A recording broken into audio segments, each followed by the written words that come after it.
Friends నా పేరు ఆది. ఈ వీడియో గట్టిగా 15 నిమిషాల కంటే ఎక్కువ ఉండదు.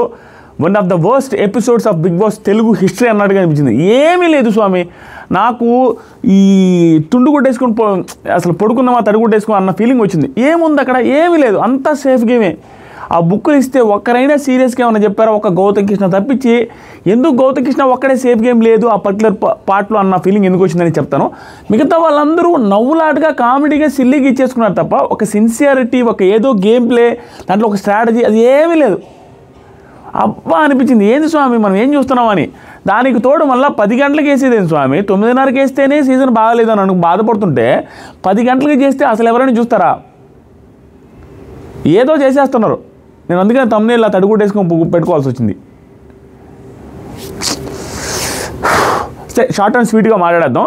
ఒకటే మాట చెప్పాలి అంటే ఈ ఎపిసోడ్కి సేవర్, ఈ ఎపిసోడ్లో వన్ మ్యాన్ షో అనేది అవినాష్ ఈ ఎపిసోడ్ని కాపాడింది అవినాషే, లేకపోతే అది కూడా లేదు. యాజ్ ఇట్ ఈజ్గా ప్రతిరోజు ఎలాగైతే ఎంటర్టైన్ చేస్తాం అదేవిధంగా ఈరోజు ఎపిసోడ్ మొత్తం నాకు సార్ అడుగుతూ ఉండడం, తను రెస్పాండ్ అవుతున్నాం, ప్రతిసారి జోవియల్ రియాక్ట్ అవుతున్న విధానం, బుక్స్ తీసుకునేటప్పుడు క్రియేట్ చేసిన విధానం, ఆ ఫన్ జనరేట్ చేసిన విధానం, ఈ ఎపిసోడ్ స్టీలర్ అండ్ ఈ ఎపిసోడ్లో వన్ మ్యాన్ షో అవినాష్ది. దెర్ ఈజ్ నో డౌట్, అది మనం యాక్సెప్ట్ చేయాల్సిందే.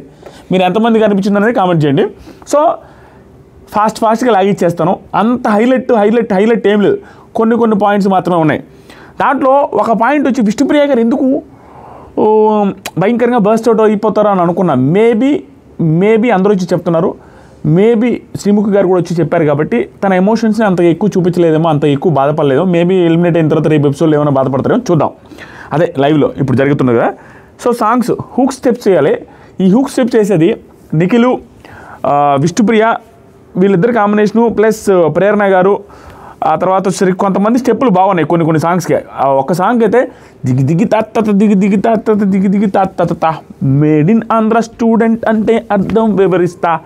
ఆ పాట పవన్ కళ్యాణ్ గారి సాంగ్కి అల్లాడిచ్చేసాడు అవినాష్. Too good. అది కూడా పవన్ కళ్యాణ్ ఫ్యాన్ అయిన గౌతమ్ కృష్ణకి రావడం, గెస్ట్ చేయడం, తర్వాత అల్లాడిచ్చేసాడు అవినాష్. భలే అనిపించింది. విష్ణుప్రియ నిఖిలు వీళ్ళిద్దరు కూడా బాగా అనిపించింది డ్యాన్సులు కొన్ని. ఇక్కడ ఫన్నీగా అనిపించింది నబీలు. పూనకాలు లోడింగ్ ఆ సాంగ్ వస్తే పునుగులు అనుకుంటుందంట, అదేదో ఇట్ట అంటున్నాడు. తర్వాత లాస్ట్లో ఇచ్చినా కూడా కామెడీ చేయడం ఇవన్నీ బాగుంది, ఫన్నీగా అనిపించింది నబీల్ని మాత్రం. నెక్స్ట్ సరికి అంతే, ఇంకా అంతకుమించి ఏం లేదు. ఫస్ట్ గౌతమ్ సేవ్ అయ్యాడు, తర్వాత సరికి ప్రేరణ సేవ్ అయింది. ప్రేరణ అని షేక్ అయింది. నాకు సార్ ఇచ్చిన కోటింగ్కి, ఆ తర్వాత ఈ వీక్లో జరిగిన సిచ్యువేషన్స్కి, హోస్ట్ అక్కడ వచ్చిన సంచాలకుల మీద అంటే రెస్పెక్ట్ చూపించకుండా వాళ్ళతో మాట్లాడిన విధానానికి, నాకు సార్ వచ్చి తిట్టిన దానికి, ఓవరాల్గా చూసుకుని అమ్మాయిని ఎలిమినేట్ అవుద్దని ఫిక్స్ అయినట్టుంది. కానీ దాని రిలేటెడ్గా నేను ఇంకొక మాట యాడ్ చేద్దాం అనుకున్నా. ఫర్దర్గా నేను ఇంకా గట్టిగా చూస్తూ ఉంటే నాకు అనిపించింది ఏంటంటే ఆ పర్టికులర్ టాస్క్లో ఫౌల్ గేమ్ ఆడిన వాళ్ళే లేరు, అందరూ ఆడారు. ఎగ్జాంపుల్కి నిఖిల్ కూడా తాడు పట్టుకొని దిగాల్సింది అనేసి అంటే ఒకసారి తాడు పట్టుకోకుండా జారిన తర్వాత కూడా ఒకసారి వార్నింగ్ ఇస్తారు ఎవరు, సంచాలకులు. తర్వాత గౌతమ్ కూడా ఒకనొక టైంలో 3 డిస్కులు ఉండే చేతిలో, ఎందుకంటే అక్కడ ఉన్నాయి కింద పడ్డే పెట్టున్నారు. ఒక్కొక్కటే తెచ్చుకోవాలనే రూల్ కూడా ఉంది, ఒక్క డిస్కే ఉండాలని. సో అదొకటి. తర్వాత సరికి పృథ్వీ కూడా క్యాచ్ పడతాడు, గౌతమ్ వేసింది. తర్వాత ప్రేరణ కూడా క్యాచ్ పడ్డది. సో టచ్ చేయకుండా తొక్కకుండా వెళ్ళింది మన పృథ్వీ. సో అందరూ ఫౌల్ ఆడారు, ఒక్క ప్రేరణ అనే క్వశ్చన్ చేశారు నాకు సార్, అదేంటనేది అర్థం కాల. సో ఆవిడ సేవ్ అయిపోయింది, షాక్ అయిపోయింది. నాకు సార్ కూడా ఏంటి షాక్ అయిపోయిందంటే ప్రేక్షకులు దేవుళ్ళు సార్ అనేసి హ్యాపీగా ఫీల్ అయింది. తర్వాత నిఖిల్ సేవ్ అయిపోయాడు, నిఖిల్ కూడా థ్యాంక్స్ చెప్పాడు. నెక్స్ట్ పోస్టర్స్ ఇచ్చారయ్యా. డబుల్ ఇస్మార్ట్ వచ్చేసరికి నబీల్కి కొన్ని సెట్ అవ్వలేదు, కొన్ని సెట్ అయినాయి అన్న ఫీలింగ్ వస్తుంది. డబుల్ ఇస్మార్ట్ ఓకే, అది హైదరాబాదు అది ఇది వాటికి సెట్ అయిపోద్ది, ఇచ్చేశారు. తర్వాత సరికి నిన్ను కోరి విష్ణుప్రియకి తెలిసిందే లవ్ ట్రాక్ అనేసి. యానిమల్ వచ్చేసరికి పృథ్వీకి అది కూడా తెలిసిందే, ఆ గెటప్ అంతా ఏక నిరంజన్. గౌతమ్కి సోలో ప్లేయర్, సోలో ఆడుతున్నాడు కాబట్టి, సోలోగా ఆడుతున్నాడు కాబట్టి గౌతమ్కి ఏక నిరంజనం. రోహిణికి వచ్చేసరికి అరుంధతి. నెక్స్ట్ సరికి నిఖిల్కి వచ్చేసరికి ఫ్యామిలీ స్టారు, ఎందుకంటే అందరితో బాగుంటున్నాడు కాబట్టి. తర్వాత సరికి ప్రేరణకి వచ్చేసరికి అందాల రాక్షసి, బాగా సూట్ అయింది. తర్వాత అవినాష్కి వచ్చేసరికి సుడిగాడు. ఇది 2 రకాలుగా కమెడియన్ అని, దాంతోపాటుగా ఎలిమినేట్ అయ్యాల్సిన వ్యక్తి ఎలిమినేట్ అయ్యాడు, వచ్చాడు, మళ్ళీ షీల్డ్ కూడా తనకే వాడారు, తర్వాత టికెట్ ఫినాల్ గెలిచాడు. ఇవన్నీ సుడు కూడా ఉంది. లక్కీ పర్సనాలిటీ అని కూడా 2 సెట్ అవుతాయి. అది కామెడీ సినిమా, లక్కీ మొత్తం సుడితోనే నడుస్తాం సీజన్ మొత్తం మనోడికి. సో ఇవన్నీ కలిపి మిక్స్ చేసి కొట్టారు. తర్వాత సరికి నబీల్ కూడా సేవ్ అయిపోయాడు. నబీల్ సేవ్ అయిన తర్వాత ఇక్కడ మనం ఒకటి గుర్తు చేసుకోవాలయా, రాయల్స్కి భలే అదృష్టం, బిగ్ బాస్ కూడా అదృష్టం కలిగించాడు కొన్ని. మణికంఠ వెళ్ళిపోయినప్పుడు ఫస్ట్ నామినేషన్లోకి వచ్చినప్పుడు గౌతమ్ ఎలిమినేట్ అయ్యాడు, మళ్ళా సేవ్ అయ్యాడు బికాస్ ఆఫ్ మణికంఠ. తర్వాత రాయల్స్లోనే ఫస్ట్ టైం నామినేషన్లోకి వచ్చినప్పుడు అవినాష్ ఎలిమినేట్ అయిపోయాడు, బికాజ్ ఆఫ్ షీల్డ్ సేవ్ అయ్యాడు. తర్వాత టేస్టీ తేజ ఆ రోజు వెళ్ళిపోవాల్సిన టేస్టీ తేజ షీల్డ్ వల్ల అంతకుముందు సీజన్లో షీల్డ్ వాడుకుంటే దాని పక్కన ఉన్న ఎలిమినేట్ అయ్యేవాళ్ళు. ఆ వీక్లో నో ఎలిమినేషన్ పెట్టి టేస్టీ తేజాని కాపాడేశారు. సో ఇలా రకరకాలుగా రాయల్స్కి అయితే బెనిఫిట్ అయితే అయింది ఎలిమినేషన్ ప్రాసెస్లో. There is no doubt. మీరు కాదంటారు దానికి, ఎవడైనా కాదనడానికి ఏం లేదు, అది నగ్న సత్యం. మీకు ఎంతమంది కనిపించిందో కామెంట్ చేయండి. తర్వాత సరికి బుక్స్ డెడికేషన్ ఇక్కడయ్యా నాకు చిరాకు అనిపించింది. ఏరా మనం ఎపిసోడ్ ఎందుకు చూస్తున్నాము, సీరియస్నెస్ ఉండాలి కదా, కామెడీ చేసి పడేశారు, ఏం లేదు. దీనికి ముందు కూడా అవినాష్ ఎంటర్టైన్మెంట్ బాగుండేది. మొత్తం ఆ డ్యాన్స్ అప్పుడు కూడా అన్ని గెస్ట్ చేసి దానికి కానీ అన్ని డ్యాన్స్ చేయడం కానీ, తర్వాత నాకు సార్తో ఇంగ్లీష్లో ఎక్స్ప్లెయిన్ చేసే విధానం కానీ ఇవన్నీ చాలా ఫన్నీగా వచ్చినాయి. ఈరోజు ఎపిసోడ్ అంతా story teller Avinash. So books dedication అప్పుడు కూడా మొత్తం ఫన్ జనరేట్ అయింది అతనిది. కానీ ఆ ఫన్ జనరేట్ చేయడంలో ఓకే, కానీ ఆ ప్రాసెస్ని సీరియస్గా తీసుకోకపోయా. ఇంక దానికి ఏం చూడబోద్దు చెప్పండి. అందరు సిల్లికి ఇచ్చేశారు. ఎక్స్ట్రాలు చేయకుండా ఉండడం ఎలా అనేసి అవినాష్కి, బ్రెయిన్ వాడి ఆడటం ఎలా అనేసి విష్ణుప్రియకి ఎవరు అవినాష్ ఇచ్చాడు. నబీల్ వచ్చేసరికి రోహిణి గారికి సపోర్ట్ కోరకుండా ఉండడం ఎలా అనే బుక్, ఇది కూడా సీరియస్గానే ఇచ్చాడు. కొంచెం సీరియస్గానే కొంచెం కన్సిడర్ చేసి ఇచ్చినట్టు. నబీల్ కూడా సేఫ్గా ఆడలేదు అనిపించింది. ఒక గౌతమ్దే పెట్టాను బై మిస్టేక్ను, నబీల్ కూడా పర్లేదు అనిపించింది. ఎందుకంటే చెప్పిన తర్వాత సపోర్ట్ కోరుతారు ఎప్పుడైనా కూడా, అందరినీ నాకు సపోర్ట్ చేయండి అని అంటుంటారు. అది తప్పేం కాదు. కొంచెం అది కూడా ఆ పాయింట్ బుక్ వచ్చింది కాబట్టి ఇస్తున్నాను అంటే చెప్పాడు. ఆయన కూడా కొంచెం సేఫ్ ఆడకుండా కొంచెం ఒక రకమైంది అన్నట్టుగా ఇచ్చాడు. దాన్ని కూడా ఎక్స్ప్రెషన్ పెట్టి నవ్వుతూ ఏదో కామెడీ చేయకుండా కొంచెం సీరియస్గా ఇచ్చాడు నబీల్. నెక్స్ట్ వచ్చరికి పృథ్వీ అవినాష్కి వచ్చేసరికి సేఫ్ గేమ్ ఆడకుండా ఉండడం ఎలా అని ఇచ్చారు. ఇది కూడా కొంచెం సీరియస్ పాయింట్లో ఇచ్చాడు. ఎందుకంటే తను సేఫ్ గేమ్ ఆడకుండా ఉండడం వల్ల అంటే తను రిలేటెడ్గా సేఫ్ గేమ్ ఆడుతున్నాడు కాబట్టి నామినేషన్లకు రావట్లేదు అనే సెన్స్లో. యాక్చువల్లీ సేఫ్ గేమ్ ఆడటం వల్ల నామినేషన్లకు రాకుండా ఏం లేడు అవినాష్కి తెలియకుండా. మీరు ఏమన్నా అనుకోండి, అవినాష్ రిలేటెడ్గా జరుగుతున్నది, టేస్టీ తేజ రిలేటెడ్గా, అవినాష్ రిలేటెడ్గా, రోహిణి గారి రిలేటెడ్గా జరుగుతున్నది ఏంటంటే బిగ్ బాస్ ఎక్కువ సార్లు మరీ ఎర్లీగా పిలవకుండా బిగ్ బాస్ నామినేషన్లకి కొంచెం లేట్గా పిలుస్తున్నప్పుడు ఏమవుతుందంటే ఆటోమేటిక్గా లేట్గా పిలిచిన వాళ్ళకి నామినేషన్ చేయరు. ఎందుకంటే వాళ్ళకి ఇంకా అవినాష్ది, రోహిణిది, అవినాష్ తేజది అవ్వలేదు అనుకుంటే నామినేట్ చేయడానికి భయపడతారు. వీళ్ళు నామినేట్ చేస్తే వాళ్ళు రివర్స్ నామినేట్ చేస్తారు, లాస్ట్లో వస్తారు కాబట్టి. సో దానివల్ల కూడా కొన్ని రీజన్స్ ఉన్నాయి. దాంతోపాటుగా ఈ షీల్డ్ ఆ సేవింగ్లు అయ్యి 1-2 సార్లు వచ్చేసాయి. అన్నీ కలిపి వాళ్ళకి కొంచెం బెనిఫిట్ అయింది. నేను నిన్న కూడా చెప్పా, వీళ్ళ ఆటకి రావాల్సిన ఎలివేషన్లో ఒక 10% తగ్గడానికి రీజన్ బిగ్ బాస్ కూడా కారణం. ఎందుకంటే వీళ్ళకి ఏదో ఎక్స్ట్రా పుష్ ఇచ్చినట్టుగా క్లియర్ కనపడుతుంది. టికెట్ టు ఫినాలేలో ఎప్పుడు బిగ్ బాస్ తెలుగు చరిత్రలో ఇంత సిల్లీ టాస్క్లు పెట్టాల, చాలా ఈజీ టాస్క్లు పెట్టారు. అది ఓన్లీ వాళ్ళ కోసం అనేది బయట అది వచ్చేస్తుంది ఆటోమేటిక్గా. అవినాష్ వాళ్ళ కోసం చేసినట్టున్నాడు, రోహిణి కోసం చేసినట్టున్నాడు. ఇలా రావడం వల్ల మేబీ చేసి ఉండొచ్చు, చేయకపోయి ఉండొచ్చు, కానీ అది క్లియర్గా కనపడుతుంది మనకి చూసేదానికి. అలాంటప్పుడు ఏమంటే వీళ్ళకి రావాల్సిన ఎలివేషన్లో ఒక 10% తగ్గడానికి కారణం బిగ్ బాస్ అనవసరంగా వీళ్ళకి ఏదో పుష్ ఇస్తున్నాడంటే క్లియర్ కనపడుతుంది. అది కారణం నా దృష్టిలో. తర్వాత సరికి ఆల్మోస్ట్ అన్ని కామెడీ, దీంట్లో కామెడీ వర్కౌట్ అయింది కూడా. అవినాష్ బాగా చేశాడు ఎంటర్టైన్మెంట్ కూడా. ప్రతిసారి ఇంగ్లీష్లో చెప్పినప్పుడు why not safe, why safe, ఇట్లాంటి కామెడీగా. సో బాగానే ఉంది. తర్వాత నిఖిల్ ఒకరిని టార్గెట్ చేయకుండా ఉండడం ఎలా అనేసి అంటే ఈ పాయింట్లో నిఖిల్ గౌతమ్కి ఇచ్చునుంటే మేబీ స్ట్రాంగ్ రీజన్ అన్నట్టుగా అనిపించేది.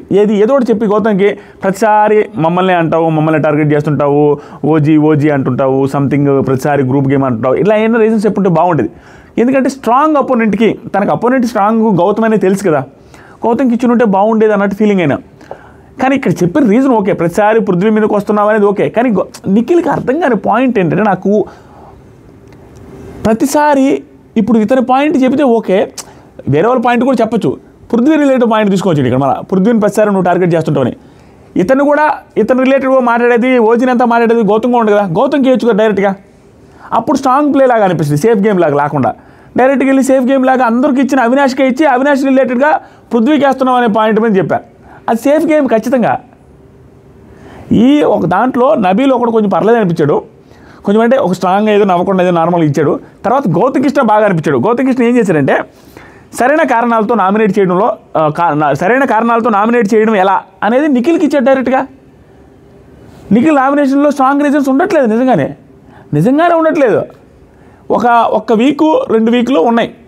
స్టార్టింగ్లో ఒక వీక్ ఏమి ఉండింది, తర్వాత ఒకసారి వచ్చేసరికి విష్ణుప్రియ గారిని నామినేట్ చేశాడు చూసారా, అది ఛార్జింగ్ టాస్క్లో. అందరూ ఆ వీక్ అంతా డొల్ అయితే నిఖిల్ షార్ట్ అండ్ స్వీట్గా బాగున్నాయి. మొన్న వీక్లో కూడా అంటే స్క్రీన్ స్పేస్ తీసుకొని కొంచెం నామినేషన్స్ రీజన్స్ కొంచెం స్ట్రాంగ్ రీజన్స్ చెప్పి సంథింగ్ ఏదో అనుకుంటే సైలెంట్గా వేయించేశాడు. సో అది ఎక్స్ కంటెస్టెంట్స్ అన్నారు, మనం అన్నాం, అందరూ అంటున్నారు, అందరికీ తెలుసు. దాన్ని డైరెక్ట్గా గౌతమ్ సేఫ్ గేమ్ ఆడకుండా మళ్ళీ నిఖిల్గా ఇచ్చింది బాగుంది నాకు. అంటే ఎందుకంటే కరెక్ట్గా ఇచ్చేసాడు ఉన్నట్టుగా, అతను అనుకున్నట్టుగా, అంతకుమించి ఏమీ లేదు అక్కడ, సేఫ్ గేమ్ ఆడకుండా. అదే నిఖిల్ కూడా గౌతమ్కి ఇవ్వాల్సింది. అది లాస్ట్ మూమెంట్లో ఎవరైనా అదే స్వామి చేస్తారు. తనకి ఎవరు నువ్వు గెలవాలి అనుకున్నప్పుడు నీకు పోటీ ఉండేవాడితో ఆడడానికి ట్రై చేస్తారు. అది ఎందుకో రావట్ల నిఖిల్ దగ్గర నుంచి. సేఫ్కి వెళ్తున్నాడు. ఎంత సేఫ్కి వెళ్తున్నాడు అంటే ఈవెన్ పృథ్వీ రిలేటెడ్ కూడా పృథ్వీ కూడా చెవిలో చెప్పేసి వెళ్ళే అంత సేఫ్ గేమ్. పృథ్వీ వెళ్తూ సేఫ్ గేమ్ ఆడద్దు అని చెప్పాడు. ఎందుకు చెప్పాడు? కాలింది. ఎందుకంటే ఆ రోజు కంటెంట్ని సెలెక్ట్ చేయమని రోహిణి గారిని, అవినాష్ని, నిఖిల్ని తీసుకెళ్ళి పక్కన కూర్చున్నప్పుడు రోహిణి, అవినాష్ కలిసి తేజ పేరు చెప్తే తాను వాళ్ళిద్దరు కలిసి నిఖిల్ నువ్వేమనుకుంటున్నావు చెప్పంటే సరే తేజకే వెళ్దామని అంటాడు, పృథ్వీ పేరు తీసుకురాకుండా. అది పృథ్వీకి హట్టింగ్ అనిపించింది. వాళ్ళు తర్వాత ఇక్కడికి వచ్చి పృథ్వీ దగ్గర బాధపడతాడు. So that is safe game. మొన్న చెప్పా, ఈరోజు చెప్పా, సేఫ్ గేమ్ అయితే గట్టిగా ఉంది అవినాష్ నిఖిల్ దగ్గర. దానికి నేను ఫస్ట్ నుంచి ఇంతే, చిన్నప్పటి నుంచి ఇంతే, నేను ముఖం మీద చెప్పలేకపోతున్నాను. దానివల్ల వేరే వాళ్ళకి ఎఫెక్ట్ అవుతుంది. ఎలాగైతే సోలో గేమ్ అనేసి గౌతమ్ అన్నప్పుడు తేజకి ఎఫెక్ట్ అయిందని తేజ అన్నాడో, అదేవిధంగా సేమ్ రిపీట్ అయింది పృథ్వీకి. పృథ్వీ ఎఫెక్ట్ అయ్యాడు అక్కడ. పృథ్వీ ఫ్రెండ్షిప్ వాల్యూ ఇస్తే ఇంక తీసుకోలేకపోయాడు, దాన్ని బయటికి తీయలేదు. కానీ వెళ్ళేటప్పుడు అదే మాట చెప్పాడు, కొంచెం సేఫ్ గేమ్ తగ్గించని. సో ఈ సీజన్ అంతా ఏమీ లేదబ్బా, అంతా సిల్లీ రీజన్స్తో సిల్లీగా మాట్లాడుకుని నవ్వుకుంటూ మాట్లాడుకున్న తప్ప ఏమీ లేదు. నా వల్ల కావట్లేదు నిజంగా. నాకు ప్రతి వీడియోకి డబ్బులు వస్తాయి, ఎక్కువ డబ్బులు వస్తాయి, అయినా కూడా నేను వీడియోస్ చేయట్లేదంటే అర్థం చేసుకోండి. మనసు చంపుకొని ఇంట్రెస్టింగ్గా లేని దానికి మీకు రుద్రం నాకు ఎందుకు అనేసి నేను చేయలే. ఈరోజు ఒక్క వీడియో చేయలే, రోజుకి 5 వీడియోలు చేసేవాడు, 2-3 వీడియోలతో ఆపేస్తున్నా. డబ్బులు వస్తాయని తెలిసిన మనసు చంపుకొని చేయలేను నేను. అది ప్రాబ్లం నా దగ్గర ఉన్నది. తర్వాతసరికి లాస్ట్ 2 పృథ్వీ అండ్ విష్ణుప్రియ వచ్చారు. లాస్ట్ 2లో నామినేట్ చేశారు, అదే ఎలిమినేట్ చేశారు. రెడ్ కలర్ వస్తుందని చెప్పారు. రెడ్ కలర్ వచ్చేసింది. ఒకరికి వచ్చింది, ఒకరికి ఎల్లో కలర్ వచ్చింది. ఇక్కడ ప్రోమోలో వేసిన పెద్ద ఆయన్ని, ప్రోమో ఎడిటర్ని వేసేయాలనిపించింది నాకు. బోత్ ఆర్ ఎలిమినేటెడ్ అంటాడు. అక్కడ బోత్ ఆర్ సేఫ్ అనేది స్టార్టింగ్లో బోత్ అనేది వచ్చింది కదా, దాన్ని ఎలిమినేటెడ్ని మిక్స్ చేసి కొట్టేశాడు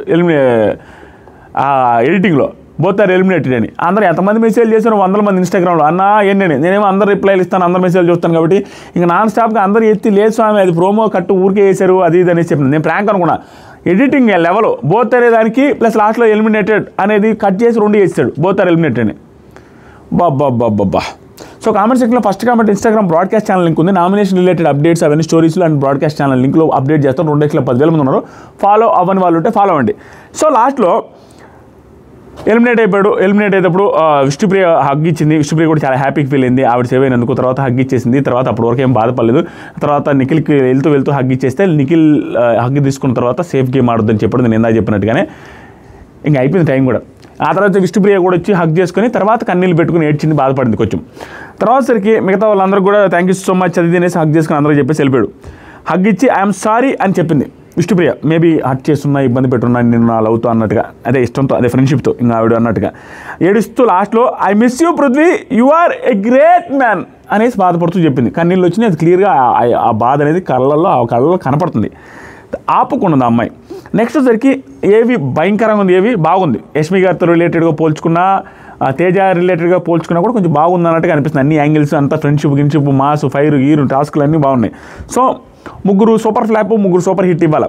సో 3 సూపర్ ఫ్లాప్ వచ్చేసరికి 2 ఇచ్చాడు. అవినాష్కి అండ్ రోహిణి గారికి. పాడిందే పాటరా పాచిపాల సుబ్బడా అని నామినేషన్లకు రావట్లేదు.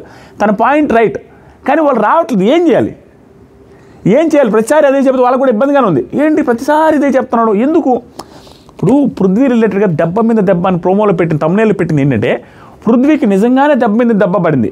ఏ దెబ్బ అంటే, తక్కువ అంచనా వేసాడు రోహిణి గారు ఇతనితోనే గెలిచేసింది కళ్ళ ముందే. ఆవిడ అతనికంటే ఎక్కువసేపు ఉండి. దాంతోపాటుగా అవినాష్ని తక్కువ అంచనా వేసాడు, 0-0 అని ఇద్దరు అన్నాడు. అవినాష్ కూడా ఇతనితోనే గెలిచి టికెట్ టు ఫినాల్ గెలిచాడు. ఇతనున్న వారంలోనే ఇదే వీళ్ళందరితో కలిసే వీళ్ళతో ఉండి టాస్క్లు కూడా గెలిచాడు, వీళ్ళతో ఉండి పజిల్ గేమ్ కూడా గెలిచాడు. సో పృథ్వీ పక్కనే ఉండి మెగా చీఫ్ కూడా అయ్యాడు. సో ఇతను ఎవరినైతే తక్కువ అంచనా వేశారో వాళ్ళందరూ ఇతనికి మించి టాస్క్లు ఆడి ఇతనికి మించి ఇతని ముందే గెలిచారు. మనం ఫ్యాక్ట్స్ ఒప్పుకోవాలా. ఎలిమినేట్ అయ్యాడు కాబట్టి ఇంక అన్ని పాజిటివ్స్ అని కాదు, నెగిటివ్స్ కూడా ఉన్నాయి. తనకి దెబ్బ మీద దెబ్బ పడడం ఏంటంటే, తను ఎవరినైతే తక్కువ అంచనా వేశాడో వాళ్ళు వచ్చి ఇతనితోనే గెలిచారు. ఏది హై పొజిషన్స్ వచ్చాయి, mega chief, ticket to phenol, ఇవన్నీ ఇతనితోనే పోరాడి గెలిచారు. ఇతను వాళ్ళని తక్కువ చేస్తున్నాడు. అలాంటిది ఇతను నామినేట్లు రావట్లేదు, వీళ్ళు 0 అనే పర్సన్ వాళ్ళిద్దరూ హౌస్లో ఉండగా ఇతను రావడం అనేది కూడా ఇతనికి పెద్ద దెబ్బపం. అంటే తెలియకుండా అది ఒక రకమైన బాధ ఉంటుంది. ఏంట్రా నేను వాళ్ళని 0 అన్నా వాళ్ళు నాతో గెలిచారు, నేను వాళ్ళని 0 అన్నా వాళ్ళిద్దరు అక్కడ ఉన్నది ఇక్కడికి వచ్చేసా. ఆ ఇది ఉంటుంది, అది ఎంతవరకు రైట్ ఆర్ రాంగ్ అనేది మనం క్లారిటీగా మాట్లాడుకుందాం, 1-2 మినిట్స్ మాట్లాడుకుందాం. సో ఇవన్నీ జరిగాయి కదా. నామినేషన్ రిలేటెడ్ ఒక మాట చెప్తా. నామినేషన్స్కి రాకపోవడం అనేది అన్ఫేర్. ఏది కంటెస్టెంట్స్కి అన్ఫేర్ కావచ్చు.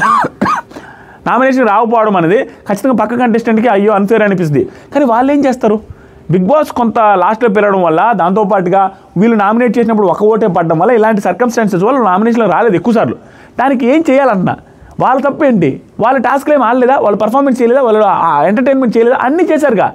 కానీ దీంట్లో ఏంటంటే నిజంగానే పృథ్వీ చెప్పిన పాయింట్లో కొంత లాజిక్ ఎక్కడుందంటే, పృథ్వీ 10-11 సార్లు నామినేషన్లోకి వచ్చాడు. నామినేషన్స్లో ఉన్న వ్యక్తి భయపడుతూ ఆడేదానికంటే నామినేషన్లో లేని వ్యక్తి ఫ్రీగా కొట్టదు వేరు. ఇప్పుడు బంగ్లాదేశ్తో ఆడేటప్పుడు ఇండియా ఎలాగూ గెలుస్తుంది అన్నప్పుడు ఓపెనర్లు భయంకరమైన షాట్లు కొట్టేసి ఈజీగా 10 ఓవర్లు 110, 120 కొట్టేస్తారు. ఏది వన్ డేలో టెస్టుల్లో అయినా కూడా. ఎందుకు అలాగే బంగ్లాదేశ్ సింపుల్ 100 కదా టార్గెట్ అని, అది వేరు, ఫీర్లెస్గా ఆడతారు, ఈ టెన్షన్ ఫ్రీగా. అదే 450 టార్గెట్ ఉందంటే స్లోగా ఆడతారు, డిఫెండ్ చేస్తారు, టార్గెట్ ఎక్కువ ఉంది కాబట్టి. సో డిఫరెన్స్ ఎక్కువ ఉంటుంది. ఆ భయం అనేది లేనప్పుడు ఆటోమేటిక్గా ఫ్రీగా ఆడతారు. నామినేషన్స్లో ఉన్నవాడు ఏం చేస్తారంటే ఏదైనా మాట్లాడితే ఏమవుద్దో, గౌతమ్తో పెట్టుకోవాలంటే గౌతమ్ ఫాలోయింగ్ ఉందేమో, నిఖిల్తో పెట్టుకోవాలంటే నిఖిల్ ఫాలోయింగ్ ఉందేమో, ఈ వీక్ ఎలిమినేట్ అవుతానేమో, ఇప్పుడు ఈ ఫౌల్ గేమ్ అవుద్దేమో, వాళ్ళని పడగొడదామో వద్దా, టెన్షన్ ఉంటుంది. అదే నామినేషన్లో లేని వ్యక్తికి ఆ టెన్షన్ లేకుండా ఫ్రీగా ఆడినప్పుడు ఒక్కొక్కసారి కొన్ని సిచ్యువేషన్స్ ఎలా ఉంటాయంటే నీకు బ్రెయిన్లో ఫ్రీగా వెళ్ళిపోయిన టెన్షన్ లేకుండా అది వర్కౌట్ అయిపోద్ది. నీకు టెన్షన్ లేనప్పుడు కొన్ని విజయాలు ఈజీగా వచ్చేస్తాయి. సో దానివల్ల వాళ్ళకి ప్లస్ అయింది. కానీ వాళ్ళకి దానికి ఏమీ చేయలేరు కదా. వాళ్ళ తప్పేముంది, వాళ్ళు నామినేషన్లు రాకూడదు వేయకూడదు అని గంగవలాగా ఉన్న బతులాడుకున్నారా, అదేమీ లేదు. కొంతవరకు ఇతను చెప్పింది అదే, వాళ్ళు నామినేషన్లో రాకపోవడం వల్ల ఫ్రీగా ఆడారు. ఇతను నామినేషన్లోకి వచ్చి కొంచెం ఆ స్ట్రెస్ని తీసుకొని ఆడడం అనేది గ్రేటే వాళ్ళతో కంపేర్ చేస్తే. కానీ దాన్ని వాళ్ళు ఏం చేయగలుగుతారు, వాళ్ళు కూడా టాస్క్లు ఆడారు, గెలిచారు, నీకంటే ఎక్కువ ఎంటర్టైన్మెంట్ చేశారు, వాళ్ళు ఏం ఖాళీగా ఏం లేదు. మనం ఏంటంటే 2 పక్కల ఆలోచించి మాట్లాడాలి. ఇట్లాంటివి మరీ అంత ఓవర్గా వాళ్ళు రాంగు, వాళ్ళు తక్కువ, వీళ్ళు ఎక్కువ అని కాదు. 2 వైపులా పాయింట్లు ఉన్నాయి నిజంగానే. సో ఓవరాల్గా పృథ్వీ స్ట్రాంగ్ కంటెస్టెంట్, టాస్క్లు చాలా బాగా ఆడాడు. దాంతోపాటుగా ఫౌల్ గేమ్స్ ఉన్నాయి, దాంతోపాటుగా రూడ్ బిహేవియర్ ఉంది, దాంతోపాటుగా 10-11 వారాలు జనాలు తనని ఆశీర్వదించి వెనక్కి పంపించారు.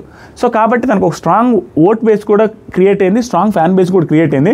అంటే తను వచ్చినప్పుడు యాక్సెప్ట్ చేశారు తన రూడ్నెస్ని కావచ్చు, తన ఫౌల్స్ ఏమన్నా ఉన్నా, దానికి మించి తన రూడ్ ఉన్నా, ఫౌల్స్ ఉన్నా, దానికి మించి తనలో ఉన్న జెన్యూనిటీ, విష్ణుప్రియ గారి రిలేటెడ్గా అతను తీసుకున్న విధానం కానీ, లేదు ఇష్టం లేదని చెప్పిన విధానం, తన వెనక కూడా ఎక్కడ ముందు వెనక ఎక్కడ బ్యాడ్గా మాట్లాడకుండా ఉన్న విధానం, అవన్నీ నచ్చింది. దాంతోపాటుగా నిఖిల్తో ఫ్రెండ్షిప్ చేసిన విధానం, యష్మి గారితో ఫ్రెండ్షిప్ చేసిన విధానం, ఇవన్నీ ట్రూ ఫ్రెండ్షిప్ అయితే చూపించాడు సీజన్ మొత్తం మీద. వెరీ గుడ్ ఫ్రెండ్, దాంతోపాటుగా వెరీ గుడ్ టాస్క్ ప్లేయరు, టాస్క్లు ఆడతాడు, వదిలేస్తాడు, రిజల్ట్ వచ్చినా ఓడిపోయినా ఒకరి మీద బ్లేమ్ వేయడు, ఇతను తీసుకోడు, ఇతను క్రెడిట్ తీసుకోవాలనుకోడు, అలా ఓకగా ఆడి వెళ్ళిపోతుంటాడు. అవి బెస్ట్ క్వాలిటీస్ పృథ్వీలో. నెగిటివ్ క్వాలిటీస్ సింపుల్, ఆ ఫౌల్ గేమ్స్ కొన్నిసార్లు ఆడాడు, అది అందరికీ తెలుసు, పృథ్వీకి తెలుసు. దాంతోపాటుగా నామినేషన్స్, రివెంజ్ నామినేషన్స్ చేయడం అనేది ఒక నెగిటివ్ క్వాలిటీ. ఆ 2 నెగిటివ్ క్వాలిటీస్ ఉన్నాయి. దాంతోపాటుగా స్టిల్ ఇప్పటికీ కూడా వాళ్ళని తక్కువ అంచనా వేస్తూ ఉండి చూసారా, అది నాకు నచ్చట్లేదు. చాలామందికి నచ్చిందని అంటున్నారు, నాకైతే నచ్చట్లేదు. అరే వాళ్ళు ప్రూవ్ చేసుకునే వెళ్తున్నారు, స్టెప్ బై స్టెప్ ప్రూవ్ చేసుకుని వెళ్తున్నారు. వాళ్ళని ఇంకా కూడా మీరు డిజర్వ్డ్ కాదంటే ఏం చేయాలి, వాళ్ళు ఏం చేయగలుగుతారు? నామినేషన్లోకి రాలేదు, అది మీరు చేసి ఉండాల్సింది, దానికి ఏం చేయలేరు, ఇంక తప్పదు. కానీ ఇతనికి అన్యాయం జరిగిందంటే ఎస్, ఐ ఫీల్ అన్యాయం జరిగింది. ఎందుకంటే ఇతను ఆడియన్స్ ఓట్స్తో వెళ్తున్నట్టు కాదు, 3rd పొజిషన్లో ఉండి వెళ్తున్నాడు. డబుల్ ఎలిమినేషన్ అన్నారు, అవినాష్ని ఎలాగూ సేవ్ చేశారు. సరే, అవినాష్ని సేవ్ చేయడం వల్ల 2వ ప్లేస్ ఉండేవాడు, 3వ ప్లేస్ ఉండేవాడు వెళ్తున్నాడు. ఏది 3rd ప్లేస్లో ఉండేవాడు. అవినాష్కి లీస్ట్ ఓటింగ్ పడి ఉంటుందిగా, మనం ఆల్రెడీ చూసాం కదా అన్అఫిషియల్. అవినాష్ లీస్ట్ ఓటింగ్ పడ్డాడు, సేవ్ అయ్యాడు. 2nd ఓటింగ్ పడ్డాడు, తేజ వెళ్ళాడు. 3rd ఓటింగ్లో పృథ్వీ వెళ్ళిపోయాడు. అంతకుముందు సీజన్స్లో ఇలా జరగల కొన్నిసార్లు. సింగిల్ పెట్టినప్పుడు గౌతమ్ వెళ్ళిపోయాడు అర్జున్ వల్ల. కానీ ఇక్కడ డబుల్ పెట్టేసరికి 3వ ప్లేస్ ఉండేవాడు వెళ్ళాల్సి వచ్చింది. అక్కడ అన్ఫేర్ అయింది. తట్టు దీనికి ముందు సీజన్స్లో వేరే రకంగా చేస్తున్నాడు దీన్ని డీల్ చేసిన విధానం. అదొకటి. టేస్టీ తేజ రిలేటెడ్గా వచ్చినప్పుడు మాత్రం ఇతను షీల్డ్ వాడినప్పుడు టేస్టీ తేజని సేవ్ చేస్తారు. ఇక్కడికి వచ్చేసరికి పృథ్వీకి అన్యాయం జరిగింది. అది వస్తుంది పృథ్వీ ఫ్యాన్స్ కావచ్చు, చాలామందికి అలాగే అనిపిస్తుంది, అయ్యో రాగానే ఎలిమినేట్ అయిపోవడం ఏంటారా నాయన, 3rd పొజిషన్లో ఉండేవాడిని ఎలిమినేట్ చేశారు, ఓట్స్ ప్రకారం కాదు కదా. ఆడియన్స్ లాస్ట్ 2 ఇచ్చుంటే ఓకే, లాస్ట్ 3ని ఎప్పుడు ఇంకేం చేస్తాను చెప్పండి. షీల్డ్ వచ్చి అదే ఆ టికెట్ ఫినాలే వల్ల ఫస్ట్ అతను ఎలిమినేట్ అవ్వాల్సింది, అతని ప్లేస్ పోయింది, తర్వాత 2వ ప్లేస్ పోయింది, 3వ ప్లేస్ ఉండేవాడిని. సో ఆడియన్స్ అతను పంపించాలని చూడాలి, 3rd ప్లేస్ అయినా ఇచ్చారు కాబట్టి. సో ఆ రకంగా అనిపోయారు. దాంతోపాటుగా నాకు అనిపించిన అన్యాయం ఏంటంటే తనకంటే డిజర్వ్డ్ తక్కువ ఉండే వాళ్ళు హౌస్లో ఉన్నారు. అది వాళ్ళు ఎవరని నేను అనుకుంటున్నాను అంటే విష్ణుప్రియ అనుకుంటున్నాను, జెన్యూన్లీ స్పీకింగ్. ఎందుకంటే విష్ణుప్రియ గారు ఫౌల్ ఆడారు, విష్ణుప్రియ గారు నెగిటివ్ ఉన్నారు, విష్ణుప్రియ గారు కేర్లెస్గా ఉన్నారు, ఎవరు వచ్చి చెప్పినా వెళ్ళలేదు. దాంతోపాటుగా ఆవిడ నామినేషన్ రీజన్స్ సిల్లియో బిహా నిఖిల్ కంటే కూడా తక్కువ నామినేషన్ రీజన్స్ ఆవిడే ఉండే. అందరికీ సారీ చెప్పి మరి నామినేట్ చేస్తుంది, సిల్లీ పాయింట్ అని చెప్పి మరి నామినేట్ చేస్తుంది, కేర్లెస్గా ఉండింది. ఒక్కటే తను నా సెల్ఫ్, నేను ఇలాగే ఉండాలి అనుకుంటున్నాను, నా క్యారెక్టర్, నా బిహేవియర్ బయట ఎలా ఉందో అలా ప్రొజెక్ట్ చేసుకోవాలనుకుంటున్నాను అనేది ఒక్క జెన్యూన్ పాయింట్ మీదే నాకు నచ్చింది. కానీ అదొక్క పాయింట్ వల్ల పృథ్వీ లాంటి అన్యాయం జరిగిందని ఫీల్ అవుతున్నాను. అదొక్క పాయింటే, వేరే ఎక్స్ట్రా ఎఫర్ట్స్ కానీ వేరే ఎక్స్ట్రా ఇది చేయాలని కానీ దాంతోపాటుగా తనకు ఉండాలనే లేదు. తను ఎప్పటికెప్పుడు నన్ను ఉంచుతాను లేకుంటే లేదు. మొన్న మానసు వచ్చినప్పుడు కూడా ఏందో నేనే చేసుకోవాలి, నేనే ఉండాలి, నేను వెళ్తానని చెప్పి 3rd వీక్లో కూడా సీతతో కూడా నేను వెళ్తాను, నాకు ఏంది ఇదని నా వల్ల కావట్లేదని చెప్పడం, ఇవన్నీ జరిగినా కూడా ఆవిడ ఉన్నారు.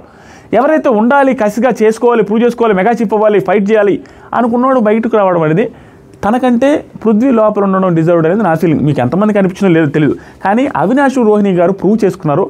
వాళ్ళకంటే పృథ్వీ డిజర్వ్డా అంటే నేను ఒప్పుకోను.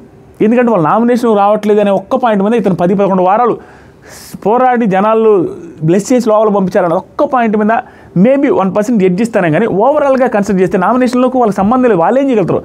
ఆటలు, ఎంటర్టైన్మెంట్ అవన్నీ తీసుకుంటూ వాళ్ళు ఇతనితో కూడా టాస్క్లు గెలిచి వర్కౌట్ చేసి ఉన్నారు.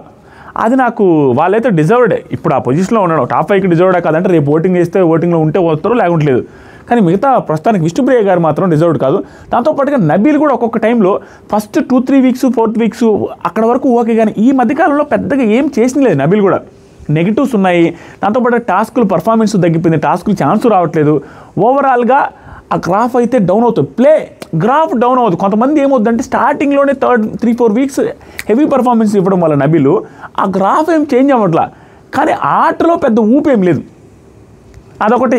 నబీల్తో కంపేర్ చేస్తే విష్ణుప్రియ అన్ఫేర్. నబీల్ ఓకే, ఎందుకంటే ఫస్ట్ 3 వీక్స్లోనే అల్లాడి చదివేశాడు కాబట్టి నబీల్ ఉండడానికే అర్హుడు. దాంతోపాటుగా ఆ టైంకే ఒక స్టాండర్డ్ సెట్ చేసి ఆడియన్స్ని లాక్కోగలిగాడు.